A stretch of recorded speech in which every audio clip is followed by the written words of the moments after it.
Masa kelam di akhir masa jabatan Soekarno.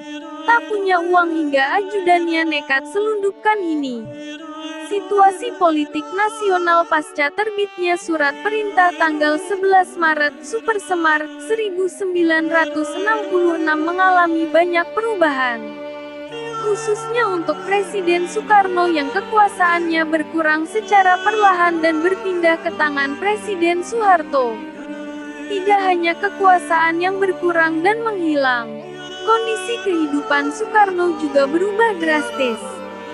Kisah kehidupan Soekarno pasca Supersemar dituturkan oleh salah satu mantan ajudannya, Sidarto Danusubroto. Sidarto adalah anggota kepolisian yang menjadi ajudan terakhir Bung Karno. Dalam buku memoar Sidarto Danusubroto Ajudan Bung Karno yang ditulis Asfi Warman Adam, Sidarto mengungkapkan bahwa pasca Supersemar, Soekarno semakin tidak berdaya.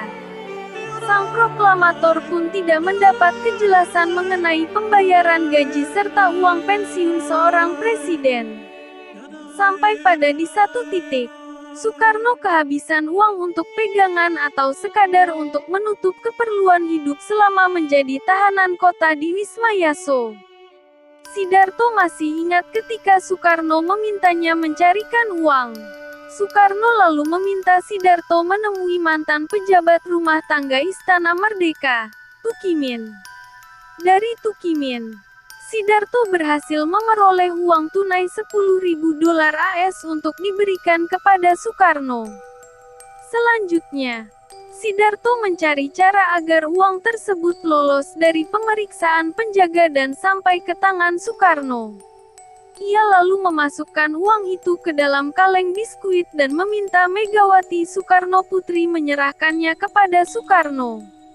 Selama menjadi ajudan Soekarno, Sidarto sempat menyaksikan beberapa upacara kenegaraan termasuk proses penyerahan kekuasaan eksekutif dari Soekarno kepada Soeharto pada tanggal 20 Februari tahun 1967.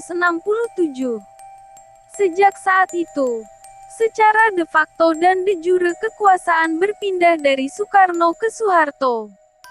Selain tidak mendapatkan uang dari negara, semua fasilitas kenegaraan juga dibatasi ketat untuk Soekarno. Termasuk fasilitas dokter kepresidenan untuk memeriksa kesehatannya. Pada awal 1968, Soekarno dikenai tahanan rumah dan dibatasi aktivitasnya termasuk untuk bertemu keluarga. Sidarto ditarik dari posisinya sebagai ajudan Soekarno oleh Polri pada tanggal 23 Maret tahun 1968. Kondisi kesehatan Soekarno yang semakin menurun dianggap lebih memerlukan dokter ketimbang ajudan. Hingga akhirnya Soekarno menderita penyakit gagal ginjal hingga menghembuskan nafas terakhirnya. Soekarno telah dinyatakan mengidap gangguan ginjal dan pernah menjalani perawatan di Wina, Austria tahun 1961 dan 1964. Namun, kesehatan Soekarno sudah mulai menurun sejak bulan Agustus tahun 1965.